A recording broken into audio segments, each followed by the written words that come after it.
আমি সব সময় চাইছি বিয়েটা ভাঙতে। বাবা মায়ের কথা ভেবে রাজি হয়েছিলাম তখন। বিয়ের আগের রাতে জিনাতের মুখে এমন কথা শুনে স্বভাবতই রওনাকের পায়ের নিচ থেকে জমিন সরে গেল। বিগত 2 বছর তবে কি ছিল? ভালোবাসার নাটক। রওনাক এসেছিল জিনাতকে সারপ্রাইজ দিতে, কিন্তু আড়ালে দাঁড়িয়ে যে কথাগুলো তার কর্ণকুহরে প্রবেশ করেছে তা মুহূর্তেই সমস্ত পরিস্থিতি ঘোলাটে করে তুলল। রওনক নিঃশব্দে সেখান থেকে সরে গেল। অন্ধকার রাত্রি, ঘড়ির কাঁটায় 1:30 বাজে।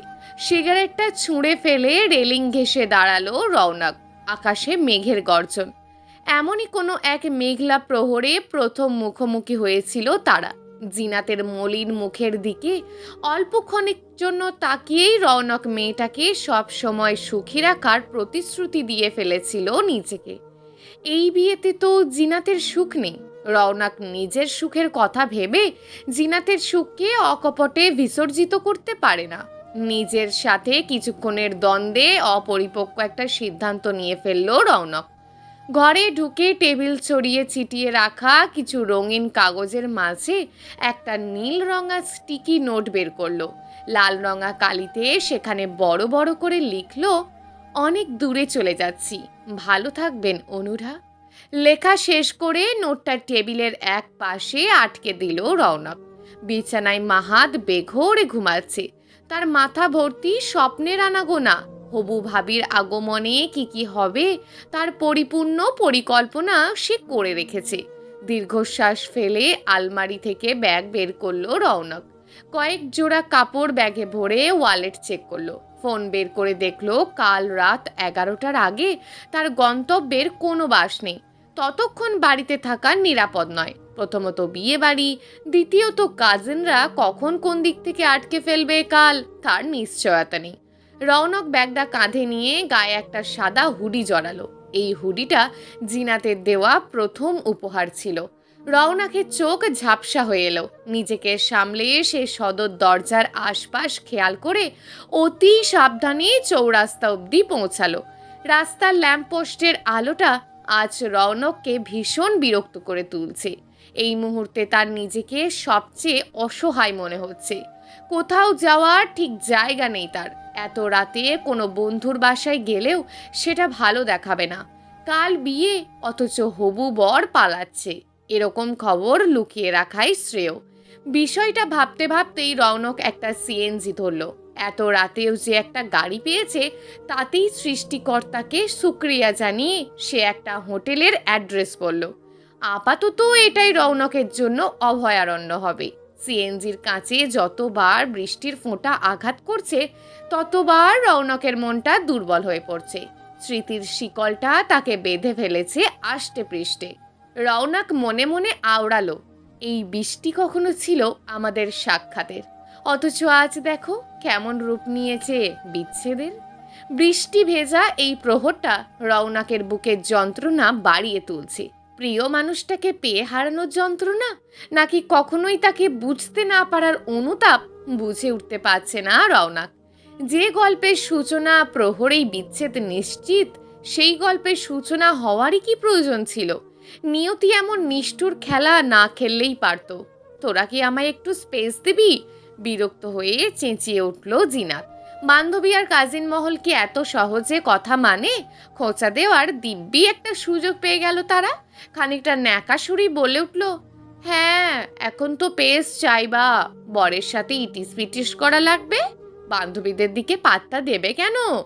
জিনাত রক্তচক্ষু মিলে তাকিয়ে আবার করুণার দৃষ্টিতে তাকালো। রওনক কাল রাত থেকে একবারও কল করেনি। জিনাত বেশ কয়েকবার কল করলেও ফোন অফ বলছে। স্বভাবতই জিনাতের মন হাঁসফাঁস করছে। এ কথা যদি এদের বোঝাতে যাই তবে নিশ্চিত আরও খোঁচাবে। জিনাত আর কিছু না বলে ফোন সাইডে রাখলো। আয়মান তাকিয়ে নিজেকে পর্যবেক্ষণ করলো। বান্ধবী মহল তাকে সাজানোতে কমতি রাখিনি। আর কিছুক্ষণের মধ্যেই বরযাত্রী চলে আসবে। কাজী সাহেব বোধহয় এসেই পড়েছেন। দম বন্ধ লাগছে জিনাতের। এই মুহূর্তটার জন্য সে ঠিক কতটা অপেক্ষা করেছে তা সে কাউকে বোঝাতে পারবে না। প্রতি মুহূর্ত ভয় আর দ্বিধা, তবুও দূরত্বের কাছে ভালোবাসাটা কমেনি, বরং দিন দিন বেড়েছে চক্রবৃদ্ধির হারে। অদ্ভুত অস্বস্তিতেই জিনাত মাথা নিচু করে বসে রইল। বরযাত্রী এসেছে, কে কোথায় আছো? বাইরের চেঁচামেচিতে জিনাত বাদে সবাই বাইরে দৌড়ে গেল। তারা ঠিক করে রেখেছে 20,000-এর কমে গেট ছাড়বেই না। জিনাতের সাথে 50-50 ডিল করার কথা থাকলেও এখন তারা জিনাতকে দলে নিতে নারাজ। এসব প্ল্যান গতকাল রাতেই করে ফেলেছে তারা। দরজার কাছে আসতেই মূর্ছা পড়ল তরি, নিশাত, আফরা, নীলি, সোহা, ইতি, হৈমিদের মুখে। 6 জন ঠিক করে রেখেছিল দুলাভাইকে আচ্ছা মতো জব্দ করবে, অথচ বরযাত্রীর মধ্যে বরই নেই। জিনাতের মা জয়নব আরা খাতুন প্রশ্নবোধক দৃষ্টিতে তার হবু বেয়ান রাবেয়ার দিকে তাকালেন। রাবেয়া সুলতানা মাথা নিচু করে ছোট্টখাট্ট একটা কাগজ বাড়িয়ে দিলেন তার দিকে। নীল রঙের একটা কাগজ। মুহূর্তেই বিয়ে বাড়ি রূপ নিল এক নিস্তব্ধ পুরীতে। সমস্ত আলোকসজ্জায় ভাটা পড়ল। বিয়েটা কেবল নিকটাত্মীয়দের উপস্থিতিতে করার কথা ছিল বিধায় শোরগোল পড়ল না। দুই পরিবার সালিশে বসলেন। রাবেয়া আর তার স্বামী ওয়াসিফ কিছু বলার ভাষা পেলেন না। তাদের ছেলের এমন ক্রিয়াকলাপের সাথে তারা কোনোভাবেই পরিচিত ছিলেন না। মাহাত কি বুঝেছে কে জানে, তবুও তার মনেও বিষাদ খেলা করছে। 14 বছরের ছেলেটা হবু ভাবির ঘরের দিকে নিঃশব্দে এগোলো। ভাই ভাবির প্রেম কাহিনীর ডাকপিয়ন সে, অথচ আজ সাক্ষী হতে চলেছে এক বিচ্ছেদের। জিনাতের কানেও ততক্ষণে সবটা গেছে। স্টিকি নোটটা হাতে নিয়ে অদ্ভুতভাবে বিড়বিড় করে চলেছে সে। মাহাত এসে সামনে বসতেই জিনাদের চোখ বেয়ে অশ্রুকণা গড়াতে লাগলো। তোমার ভাই আমার সাথে এমন কেন করলো মাহাত? কি দোষ আমার? কোন ভুলের মাসুল আমার সমস্ত পরিবারকে দিয়ে গেল সে? ভাইকে আমি যতদূর চিনি ভাবি, ভাই হুট করে কারণ ছাড়া কিছু করে না। কি কারণে সে এমন করেছে তা ভাইয়াই বলতে পারবে। এখন সে কোথায় আছে তাও তো আমরা জানি না। মাহাদের কণ্ঠে স্পষ্ট অনুতাপের চিহ্ন। মাহাদ আর বাকি সবাই, এখন যাও, আমার কথা বলতে ইচ্ছে করছে না। সবাইকে ঘর থেকে বের করে দিয়ে দরজা লাগালো জিনাত। স্টিকি নোটটা তখনও তার হাতের ভাঁজে। নিঃশব্দে কাঁদতে লাগলো। রওনক, কি এমন কারণ যা এক মুহূর্তে আমাদের আলাদা করে দিল? আমি তো ভেবেছিলাম আমাদের ভালোবাসায় কোনো কমতি নেই, অথচ এত ঠুনকো ইট পাথরে ঘর বাঁধার স্বপ্ন দেখেছিলাম। কি বোকা আমি! বোকা মানুষরাই দিন শেষে কেন যেন কষ্টের দাবিদার হয়, তাই তো? কাঁদতে কাঁদতে ঘুমিয়ে পড়ল জিনাত। বিছানার সাথে হেলান দিয়ে মেঝেতেই আধ বসা অবস্থায় ঘুমিয়ে পড়েছে সে। যন্ত্রণায় চোখ জোড়া আর মেলতে ইচ্ছে করছিল না তার। আমি আগেই বলেছিলাম ভাইকে যে এসব বন্ধু বান্ধবের মধ্যে বিয়ে দেয়া ঠিক না। দেখলে তো পরিণতি। জিনাতের চাচার কথায় সায় দিতে গিয়েও পারলেন না তার চাচি। রওনক ছেলেটাকে তার সব সময় জিনাতের জন্য পারফেক্ট মনে হয়েছে, অথচ অদৃষ্টের পরিহাস। গতকাল থেকেই সকলের মন ভালো নেই। মা, বড় মা, জিনাতের চাচাতো ভাই রাহাতের চিৎকার শুনে সকলের টনক নড়ল। চিৎকার অনুসরণ করে সকলে জিনাতের ঘরের দিকে এগোতে লাগলো। জিনাতের বাবা মায়ের মনে নানান রকম ভয় কাজ করছে। জিনাতের দরজার সামনে দাঁড়াতেই সকলের ভয় বাড়ল। জিনাতের ঘরের দরজা পেয়ে লাল রঙা তরল বাইরে আসছে। অঘটন কি তবে আটকানো সম্ভব হলো না? রাহাত ও জিনাতের আর এক চাচাতো ভাই অর্ণব দ্রুত দরজা ভাঙল। বিস্ময়ে সকলের চোখ কপালে উঠল। সারা ঘরের জিনিসপত্র তছনছ করা। ড্রেসিং টেবিলের জিনিসগুলো মেঝেতে গড়াগড়ি খাচ্ছে। ড্রেসিং টেবিলে থাকা আলতাটা দরজার ঠিক কিনারে পড়ে আছে। লাল রঙা তরলটা তবে রক্ত নয়, এই ভেবে আশ্বস্ত হলো সবাই। কিন্তু আশেপাশে কোথাও জিনাত নেই। দুশ্চিন্তা কমেও যেন কমলো না। জয়নব আরা খাতুন সারা ঘরের দিকে এগিয়ে সেদিক এদিক খুঁজতে লাগলেন। দরজা ভিতর থেকে বন্ধ ছিল, অথচ জিনাত ভিতরে নেই। এটা কিভাবে সম্ভব? জিনাতের বাবা আদনান রহমান একে একে জিনাতের সব বন্ধুকে কল দিলেন। কেউ জিনাতের খোঁজ দিতে পারল না। রাহাত জিনাতের ঘরে খুঁজতে লাগলো, যদি কিছু ক্লু পাওয়া যায় এই আশায়। জিনাতের বেডসাইডে একটা ছোট্ট টি টেবিল ছিল। রাহাত খেয়াল করলো টি টেবিলটাতে একটা নীল রঙা কাগজ পেপার ওয়েট দিয়ে চাপানো আছে। কাগজটা হাতে নিয়ে রাহাত দেখলো এটা রওনকের লেখা সেই নোটটা।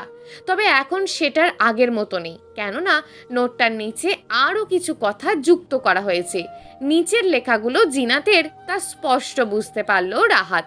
রৌনকের লেখার নিচে দ্রুত হাতে কিছু অস্পষ্ট লেখা। কিছু প্রশ্নের উত্তর খুঁজতে যাচ্ছি। আমায় নিয়ে চিন্তা করার কারণ নেই। আমার বিয়ের জন্য জমানো টাকা থেকে 10,500 টাকা আমি নিয়েছি। ওইটা নিয়ে চিন্তা করার প্রয়োজন নেই। আমাকে খুঁজতে চেষ্টা করলে একেবারে হারিয়ে ফেলবে। রাহাত চিরকুটটা সবাইকে দেখালো। জিনাতের মা সাথে সাথে অসুস্থ হয়ে পড়লেন। তাকে বিছানায় শুইয়ে দিয়ে ডাক্তার ডাকা হলো। বাড়ির পরিবেশ থমথমে। প্রথমে রৌনক কোথাও একটা চলে গেল, এখন তাকে খুঁজতে জিনাতও বাড়ি ছাড়লো। সব কিছু এলোমেলো হয়ে যাচ্ছে। রাহাত জিনাতের ফোনে কল করলো বেশ কয়েকবার। ফোন সুইচড অফ বলছে। রাহাত বুঝে গেল জিনাত সিমটাই বন্ধ করে ফেলেছে। জিনাতের কাছে সব সময় কিছু স্পেয়ার সিম থাকে, যেটার নম্বর সে কখনোই কাউকে দেয় না। এখনো সেই স্পেয়ার সিমটাকেই কাজে লাগিয়েছে জিনাত। রাহাত, তুই এই বিষয়ে কিছু জানিস? অর্ণব ফিসফিসিয়ে জিজ্ঞেস করে। জানলে এতক্ষণ চুপ করে বসে থাকতাম না। খানিকটা রুক্ষ স্বরেই জবাব দেয় রাহাত। অর্ণব রাহাতের বড় হলেও দুজনের মধ্যেই তুই তুকারির সম্পর্ক। অর্ণব কিছুটা ম্যাচিউরড আর রাহাত শর্ট টেম্পার্ড। বাড়ির পরিবেশ ক্রমশ খারাপ হতে দেখে রাহাত সবাইকে আলাপ আলোচনা বন্ধ করে ঘরে যেতে বলল। জয়নবারা খাতুন তখনও বেহুশ হয়ে পড়ে আছেন। জিনাত বাড়িতে নেই এই খবর যেন বাড়ির বাইরে না যায় এমন নির্দেশ দিল অর্ণব, কিন্তু তাতে লাভ হয়নি। আদনান রহমান ইতিমধ্যে রাবেয়া এবং ওয়াসিফকে সব জানিয়ে দিয়েছেন। তারাও জয়নবের শরীর খারাপ শুনে এখানে আসার জন্য রওনা হয়েছেন। আদনান রহমানের কাজে তার ভাই কিংবা ভাতিজাদের মধ্যে কেউই খুশি হলো না। তাদের কারণে সমস্যা হচ্ছে, তাদের ডেকে আর সমস্যার সমাধান হয়? রাহাত তার এক বন্ধুকে কল করলো জিনাতের লাস্ট লোকেশন খোঁজার জন্য। রাহাতের সেই বন্ধু সাইবার টেকে কাজ করায়, তার জন্য এটা কঠিন কিছু না। রাহাতের দুশ্চিন্তা কমছে না।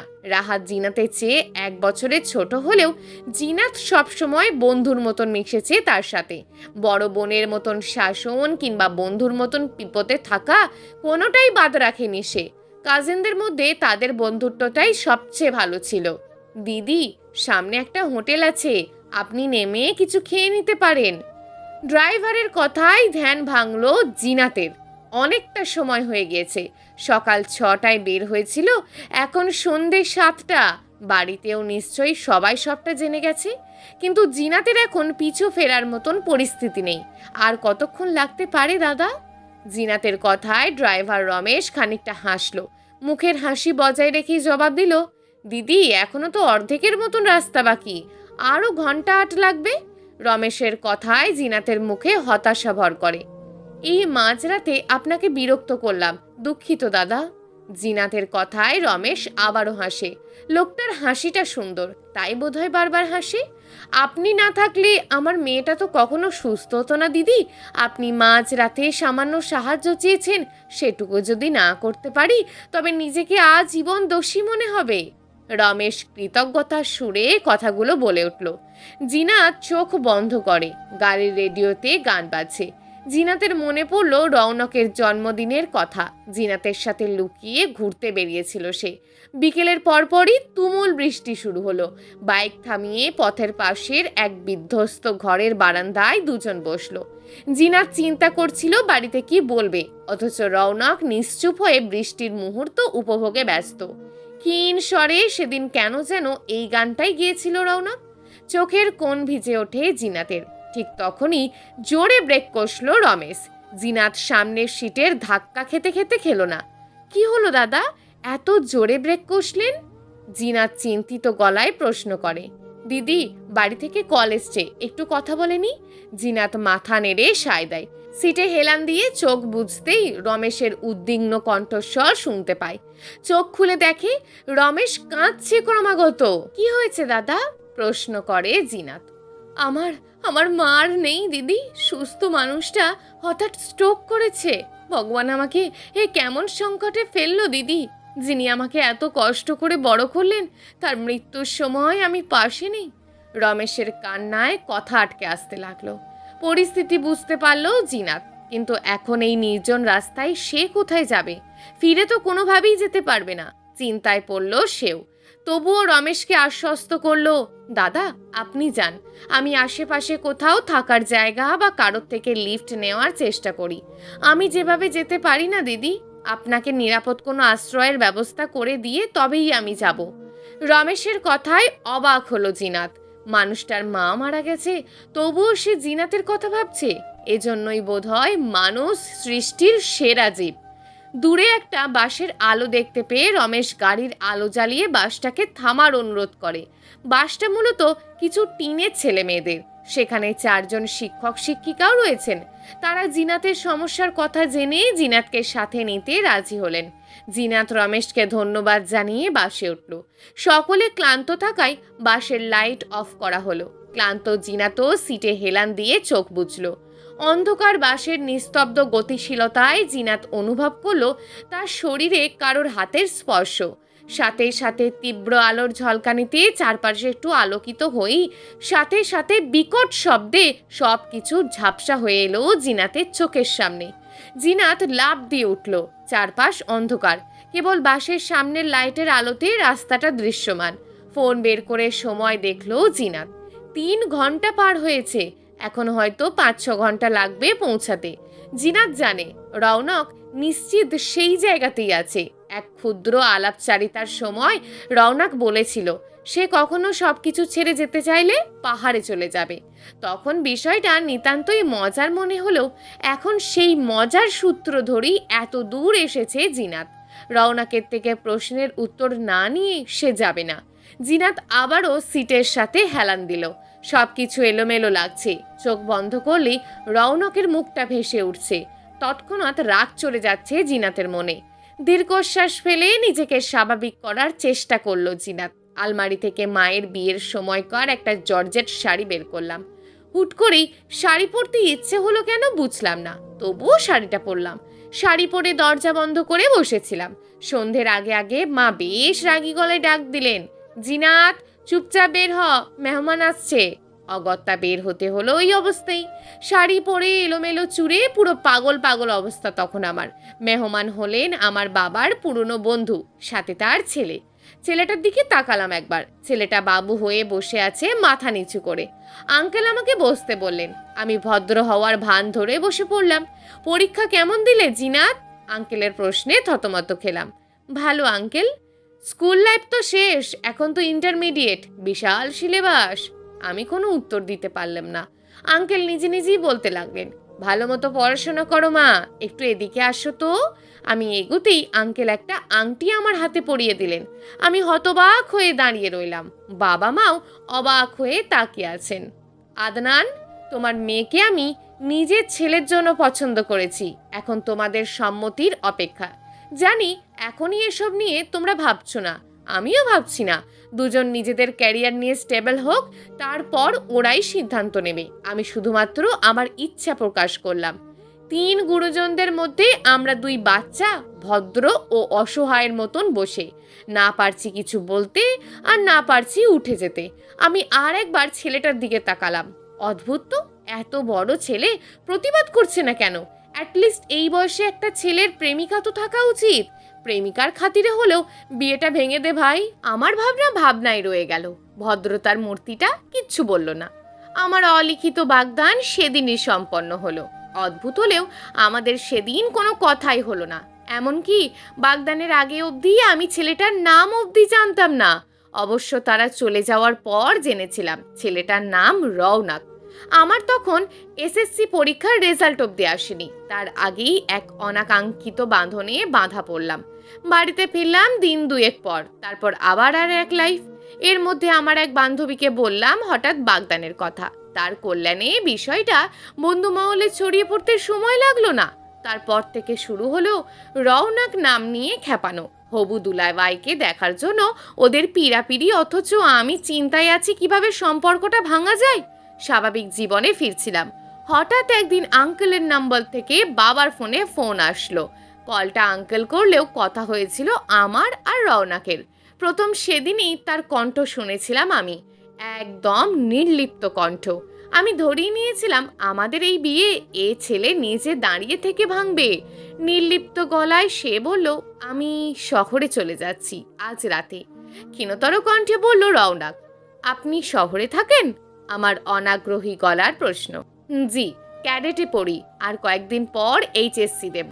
সূক্ষ্ম হিসাব বুঝে গেলাম বয়সে বড় 3 বৎসরের। আমি কোনো প্রত্যুত্তর করলাম না। সে নিজে নিজেই বলে উঠল, আমি বাসে ওঠার আগে আর একবার কল করব। সর্বোচ্চ 1.5 থেকে 2 মিনিটের কথোপকথন। এই সামান্য বিষয়টাও আমার বন্ধু মহলে ব্যাপক সাড়া ফেলল। নীলি, তরি আর সোহা সব সময় কানের কাছে ঘ্যান ঘ্যান করতে থাকলো। সেদিন রাতে রওনাক কল করে কি বলবে তা আমার মস্তিষ্কের কাছে একটা আগ্রহী বিষয় হয়ে দাঁড়ালো। বাসে সবার চেঁচামেচিতে ঘুম ভাঙল জিনাতের। এতক্ষণ ধরে বোধহয় অতীতের ঘোরের মধ্যে ছিল সে, যার কারণে স্থির হতে একটু সময় লাগছে। তবে বাসের সবার মুখে আতঙ্কের ছাপ দেখে জিনাতের মনও ভীত সন্ত্রস্ত হয়ে পড়ল। পাশের মেয়েটাকে জিজ্ঞেস করলো, কি হয়েছে? তুমি কোন খেয়ালে আছো? মেয়েটার প্রশ্ন শুনে চমকে উত্তর দিল। জিনাত কিছু না বলায় মেয়েটা আবার বলল, বাসের ব্রেক কাজ করছে না, সবার জীবন নিয়ে টানাটানি, আর তুমি কোন খেয়ালে যে আছো? ব্রেক কাজ করছে না? তা শুনে জিনাতের কলিজার পানি শুকিয়ে আসলো। মৃত্যু কতটা সন্নিকটে বোঝার চেষ্টা করলো। বাসের গতি এতটাই বেশি যে লাফ দেওয়া মানেই মৃত্যুর সময় এগিয়ে নিয়ে আসা। এখন কি করবে বুঝতে পারছে না সে। ভাববার সময়টুকুও সৃষ্টিকর্তা আর দিলেন না। ড্রাইভার বাস থামানোর চেষ্টায় পাশের একটা গাছের সাথে বাসের ধাক্কা খাওয়ালেন। বিরাট একটা সংঘর্ষে বাস ভর্তি মানুষজন একে অপরের দিকে ছিটকে পড়ল। কেউ সিটের সাথে, তো কেউ জানালার সাথে ধাক্কা খেয়ে তৎক্ষণাৎ গুরুতর আহত হয়ে পড়ে রইল। ভয়াবহ এই দুর্ঘটনায় মোটামুটি সকলের মৃত্যু অবশ্যম্ভাবী বলা যায়। কোনো খোঁজ পেলি রাহাত? অর্ণবের প্রশ্নে কি উত্তর দেবে বুঝতে পারে না রাহাত। সে ভেবেছিল জিনাত বোধহয় সিম পাল্টে ফেলেছে, কিন্তু জিনাত তার মোবাইলটাই সিম সহ রাস্তায় ফেলে গেছে। এখন কোনোভাবেই তার এক্স্যাক্ট লোকেশন ট্র্যাক করা যাচ্ছে না। একটা কাজ করতে পারি, অর্ণব দ্বিধান্বিত কণ্ঠে বলে ওঠে, আমরা বরং রওনাক ভাইয়ের ফোন ট্র্যাক করি। আপু তো ওনাকে খুঁজতেই গেছে। রাহাত কিছু একটা ভেবে মাথা নাড়ল। পরক্ষণেই নিজের বন্ধুর নম্বরে রওনকের নম্বরটা পাঠিয়ে দিল ট্র্যাক করার জন্য। 2 দিনের ব্যবধানে বাড়িটা আনন্দপুরী থেকে নিস্তব্ধপুরীতে রূপ নিয়েছে। রওনক ভাই, বসবেন আমাদের সাথে? রওনক বিস্মিত দৃষ্টিতে পিছনে তাকালো। খেলার মাঠে বেশ কিছু বাচ্চার দল বসে বসে তাস খেলছে। রওনক কিছু বলল না। খেলাটা তার অপছন্দ, তবে দূর থেকে বাচ্চাগুলোর আচরণ পর্যবেক্ষণ করতে লাগলো। এলাকার একেবারে নির্জন পাশে একটা বাড়িতে সে আশ্রয় নিয়েছে। অবশ্য আশ্রয় পাওয়াটাও সহজ ছিল না। টাকা দিয়ে বাড়ির মালিক নহল সমাদ্দারকে মানাতে পারছিল না রওনাক। মূলত নহল লোকটা অসচ্ছল হলেও বেশ ধার্মিক ধরনের।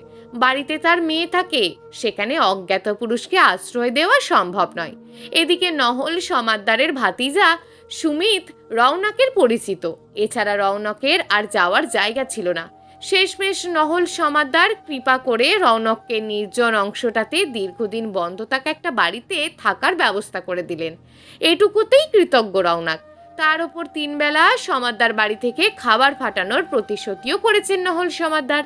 রওনক নিজের কুঠিরে ফিরল। সে ফোন অফ করেছে প্রায় 12 ঘন্টা আগে। শেষবার সুমিতকে কল দিয়ে শুধু জানিয়েছিল তার জন্য একটা আশ্রয়ের ব্যবস্থা করতে। ফোন অন করতেই দেখলো মাহাদের অজস্র টেক্সট। রওনক মেসেজগুলো পড়ল না, ফোনটা আবার বন্ধ করে দিল। আপাতত সে জিনাতকে সুখী দেখতে চায়। এখন তো সে নিশ্চয়ই সুখী। বিয়েটা ভেঙে সব দোস্ত নিজের করে নিয়ে এসেছে রওনক। রওনক খুব অল্প সময়ের জন্য ফোন অন করেছিল, লোকেশন ট্র্যাক করা যায়নি। রাহাত ব্যর্থ গলায় বলে উঠল, রাহাত চিন্তা করিস না, কিছু একটা ব্যবস্থা হবেই। আপুকে আমরা ঠিক খুঁজে আনবো। তারপর ওই রওনকের একদিন কি আমাদের একদিন। আমি বুঝতে পারছি না আপু এত রাতে কোথায় যেতে পারে। বাড়ির সবাই জেগেছিল, দরজা ভিতর থেকে বন্ধ। রাহাত বলতে লাগলো, আপু জানালা দিয়ে বেরিয়েছে। দরজা ভাঙার পর দেখলি না জানালা খোলা ছিল? অতটা খেয়াল করিনি। আচমকা অর্ণবের মাথায় একটা বুদ্ধি আসলো। সে রাহাতকে বলল এখনই দেখা করতে। রাহাত তখন বাড়ির বাইরে ছিল। ফোনেই বল, কি বলবি? তুই বাসায় আয়, না হলে কোথায় আছিস বল, আমি যাচ্ছি। কলেজের সামনের রোডে আছি, তুই আয় তাহলে। অর্ণব আচ্ছা বলে ফোন রেখে দিল। দ্রুত বাড়ি থেকে বেরিয়ে কলেজ রোডের দিকে এগোলো সে। কি এমন বুদ্ধি পেয়েছিস যার জন্য এত তাড়াহুড়ো করছিস? রাহাত জিজ্ঞেস করলো। আমরা আপুর ঘর সার্চ করিনি এখনো, কোনো না কোনো ডিটেলস তো পাবোই সেখান থেকে। এই কথাটা ফোনে বললেই আমি তাড়াতাড়ি বাসায় যেতাম, তুই আস্ত একটা গর্ধবর্ণ। রাহাত বিরক্ত হয়ে বলল। মিনিট 10 মধ্যে বাড়ির সামনের রোডে পৌঁছালো তারা। কলিং বেল বাজতেই রাহাতের মা দরজা খুলল। দুজনই ভেতরে ঢুকে সকলের অলক্ষ্যে সোজা জিনাতের রুমের দিকে এগোলো। রুম অন্ধকার করে রাখা, দরজাটা হালকা লাগিয়ে অন্য ফোনের টর্চ অন করলো। বিছানার পাশে ছোট টেবিল থেকে শুরু করে এ ড্রয়ার ও ড্রয়ার খুঁজতে লাগলো। পেলি কিছু? রাহাত উদ্বিগ্ন হয়ে জিজ্ঞেস করলো। না, তুই পেয়েছিস? না। আচ্ছা, আপুর একটা ডায়েরি ছিল না, যেটা আপু কাউকেই পড়তে দিত না, ওখান থেকে কিছু পাওয়া যেতে পারে না? হ্যাঁ, কিন্তু ওটা কোথায়? আপু কোথায় যে লুকিয়ে রাখছে, খুঁজি চল। ক্লু বাদ দিয়ে এবার দুজনে ডায়েরি খোঁজা শুরু করে। রুমের এ মাথা থেকে ও মাথা খুঁজেও ডায়েরির কোনো হদিশ না পেয়ে দুজনেই ক্লান্ত হয়ে মেঝেতে বসে পড়ে। ডায়েরির ক্লু কিচ্ছু নাই। বিরক্ত হয়ে বলে ওঠে রাহাত। আচ্ছা, আপুর কাছে কোথাও নেই তো, এটা শিওর? মোটামুটি একটা দূরত্বে গেলে তো বাস ট্রেনের টিকিট লাগে, কিন্তু আপু বেরিয়েছে ভোরবেলা, ওই সময় তো বাস ট্রেন ছিল না। তাছাড়া পরবর্তী সময়ে বাসের অপেক্ষা করার মতন মানুষ আপু না। অর্ণব ভাবুক গলায় বলে ওঠে। কি বলতে চাইছিস সেটা বল না গাধা। রাহাত দ্বিগুণ বিরক্ত স্বরে বলে ওঠে। আপু নিশ্চিত কোনো কারে গেছে, প্রাইভেট কার, এত ভোরবেলা? পরিচিত কেউ ছাড়া তো যেতে চাইবে না। অর্ণব কিছু বলতে যাবে, তার আগেই রাহাতের বাবার চেঁচামেচি শোনা যায়। অর্ণব আর রাহাত দৌড়ে সেদিকে যায়। জয়নবারা খাতুন মেঝেতে পড়ে আছেন। সবাই তাকে ধরে সোফায় বসানোর চেষ্টা করলেন। জ্ঞান হারিয়েছেন তিনি। অর্ণবদের পাশের বাড়িতেই একজন ইন্টার্ন ডাক্তার থাকে। অর্ণব দ্রুত গেল তাকে ডাকতে। রাহাত জয়নবারা খাতুনের পায়ে হাত ঘষছে। আদনান রহমানও দিশেহারার মতন স্ত্রীর পাশে বসে হা হুতাশ করছেন।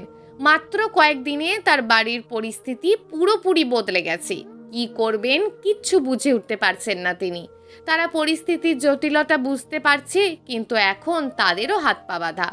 অর্ণব জানে চাচিকে এই অবস্থায় রেখে জিনাতকে খুঁজতে যাওয়া সিদ্ধান্তটা সমীচীন হবে না। তাছাড়া জিনাতকে খুঁজতে দেওয়া এখন একটাই রাস্তা, পুলিশ কমপ্লেন। সেটাও সম্ভব না, কারণ জিনাত নিজে নোট রেখে গেছে। অপেক্ষা করা ছাড়া তাদের হাতে আসলেই কিছু করার নেই। আব্বা, আপার তো এখনো জ্ঞান ফেরেনি, আমরা কি আবার ডাক্তার ডাকবো? 16 বছরের কিশোরী মেয়ের স্নেহ সুলভ আচরণে জহির সাহেব মুগ্ধ হন। না মা, ওনাকে ডাক্তার ঘুমের ওষুধ দিয়েছেন, ওনার সময় মতো জ্ঞান ফিরবে। আর এখন তো ডাক্তার সাহেবকে পাওয়া যাবে না আশেপাশে। বাবার কথা শুনে কিশোরী দিঘি মন খারাপ করে ফেলল। ছোটবেলায় মাকে হারানোর পর এক ফুপিই ছিল এই বাড়িতে তার সঙ্গিনী। তিনিও গত বছর মারা গেছেন। অনেক দিন পর বাড়িতে একজন মেয়ে লোকের উপস্থিতি দিঘিকে বেশ অস্থির করে তুলেছে, কিন্তু বাবার নিষেধের কারণে মেয়েটিকে সে জাগাতে পারছে না। দিঘি আবারও মন খারাপ করে মেয়েটির দিকে তাকায়। মাথায় খুব বাজে ভাবে আঘাত লেগেছে। বাম হাতে বাঁশের কাঁচের টুকরো ঢুকে গিয়েছিল। অ্যাক্সিডেন্টটা এতটাই বীভৎস ছিল যে বাসে থাকা মানুষজনের কেউই প্রাণে বাঁচেনি, একমাত্র এই মেয়েটি ছাড়া।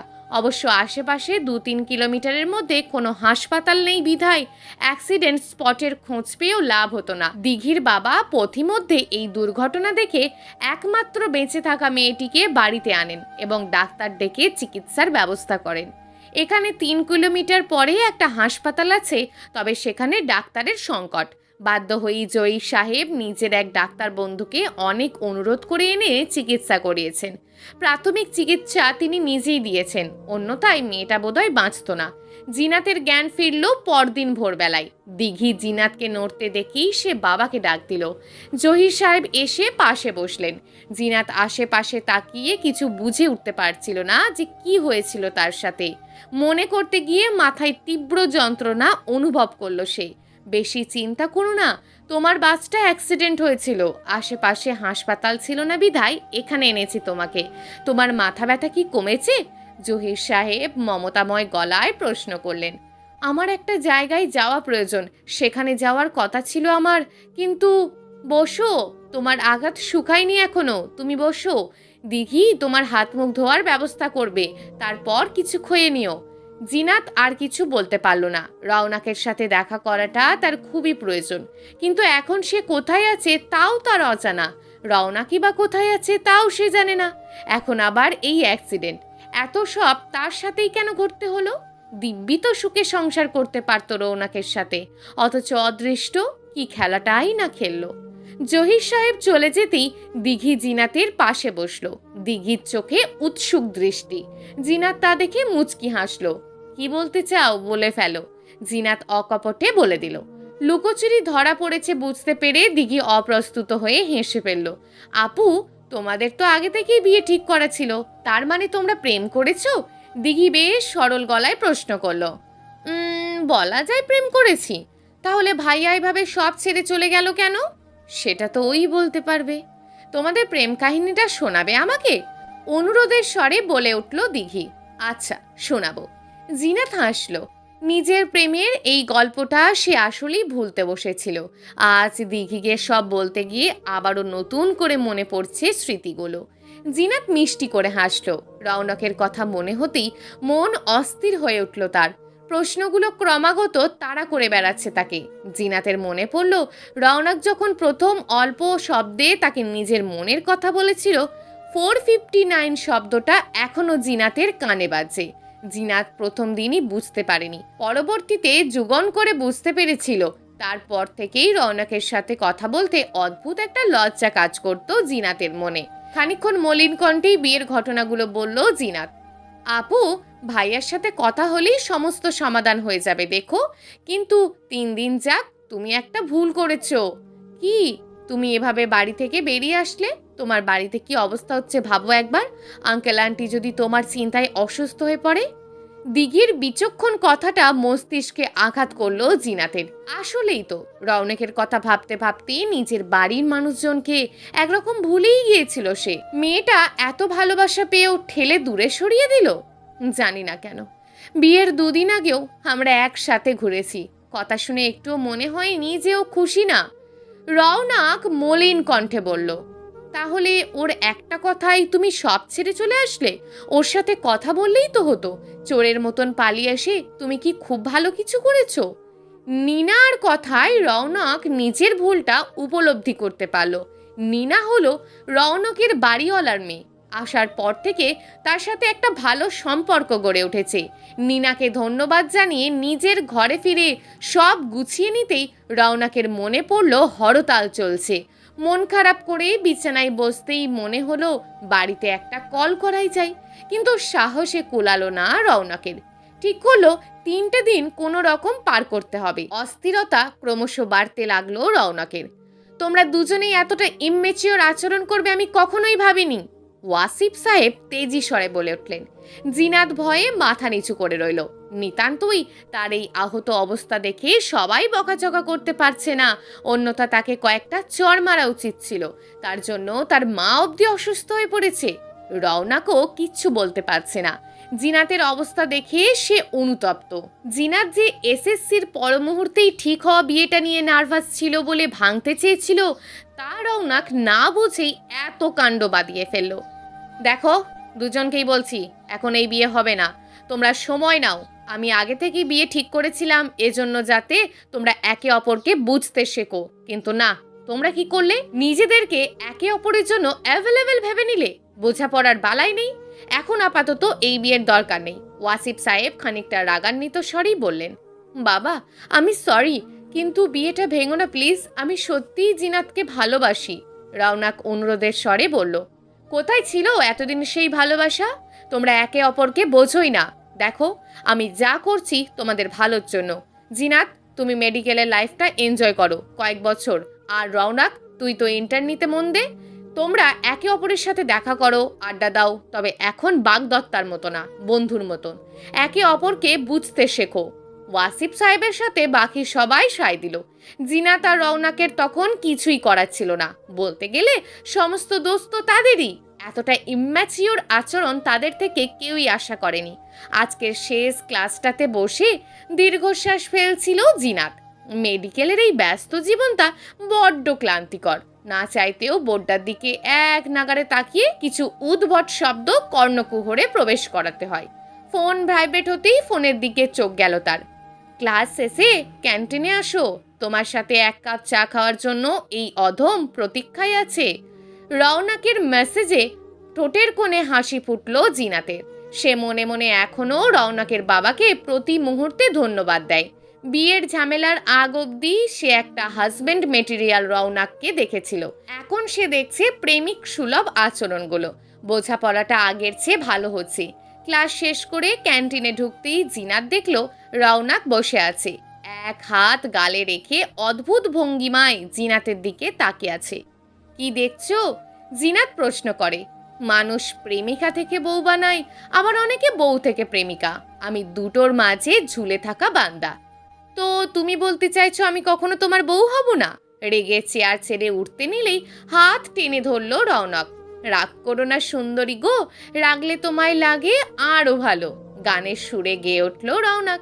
জিনা তো মিষ্টি হেসে পাশে বসে পড়ল। একটা কথা বলি, কথাটা আমি তোমাকে কখনো বলিনি। বিয়ে ঠিক হওয়ার সময়ও না, এখনো না। এখন বোধ হয় এটা বলে দেওয়া উচিত। জিনাত মাথা নিচু করে গম্ভীর গলায় বলে, তোমার আবার বিয়ে ভাঙতে ইচ্ছে হচ্ছে? ধ্যাত, অসহ্য একটা, বলতেই দিল না বেয়াদব।